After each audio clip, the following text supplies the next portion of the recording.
In the series Money Matters, today's shiur, like all the shiurim, is Lezecher Rachalea Bat Reb Chaim Tzvi. In today's shiur, I want to discuss a forced sale or a forced gift. What we're going to be discussing is what's the validity of a kinyan, of a transaction that's made under pressure. We'll see that there are certain cases where, seeing as the transaction was made under pressure, the seller was forced to sell, he didn't really want to sell, there'll be certain cases where the transaction will be invalid. Now, I want to make a differentiation right at the outset between what we're discussing today, which is the validity of the transaction where the seller was forced to sell, or the buyer was forced to buy. To differentiate between that case and the other question that comes up here, how much pressure you're allowed to put on someone to make them sell to you. How much pressure are you allowed to put on someone? If you see someone's got some nice property that you would like, a nice car, a nice house, how much pressure are you allowed to put on them before you get to the stage where you're going to come to the Isra of lo sachmod, and a question of being a thief by forcing them to sell to you? That's a different question, and we're going to be getting to the whole section of theft in another few shiurim, and there we'll discuss the whole subject at length about how much pressure you're allowed to put on someone to force someone to sell when they don't really want to sell. Here we're discussing the validity of the transaction where pressure was used, without getting into the question of whether the person who pressured was right or wrong to put the pressure that he put on. The first case is a case which the Gemara discusses, where you hung someone up until they agreed to sell to you for the market price. They didn't want to sell.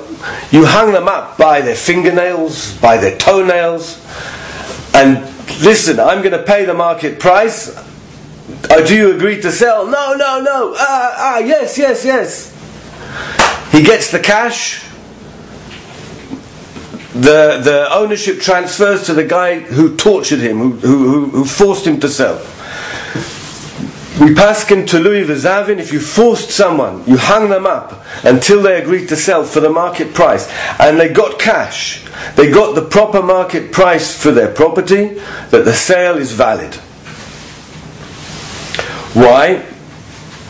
The physical pressure caused that famous meeting of the minds that we've discussed in Kinyonim all the time. Seeing as he gets money in his hands, we say that there is a meeting of the minds. He's got cash. Cash is a tremendous asset. Cash is an asset that you can buy anything you like with. So he can buy something else. Might not be able to buy exactly the same thing. He can buy something else. We say, seeing as he's getting the market price of what is being sold, even though you forced him to sell, you hung him up by his toenails until he agreed to sell, the sale is a valid sale. After the sale, he cannot come back to you and say, no, I was forced to sell, I want my property back. It doesn't make any difference whether we're talking about physical force or whether you frighten the person. It doesn't make a difference whether the pressure was monetary pressure, that he's going to lose money if he doesn't sell to you.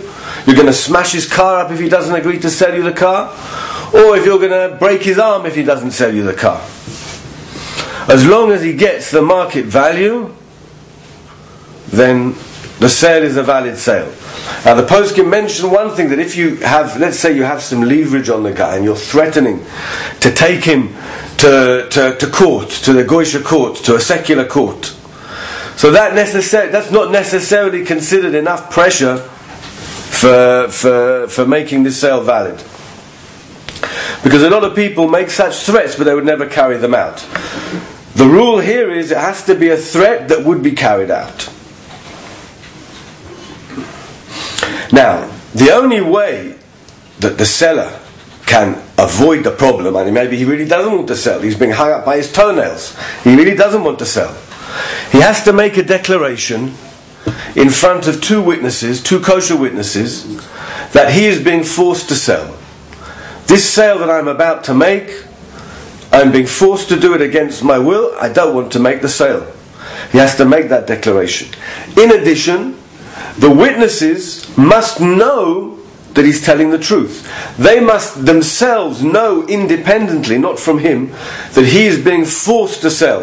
If they don't know independently, they can't just rely on the fact that he's telling them, and this declaration would be invalid, and it would not have the power to invalidate the transaction, the sale of the land, the car, whatever it was. In the case of a sale, where the seller is getting the market price, that witnesses must know by themselves, the witnesses to any declaration, a modah, which is going to invalidate the transaction, they must know themselves that there is what's called an onus, there's pressure being put on this guy to sell.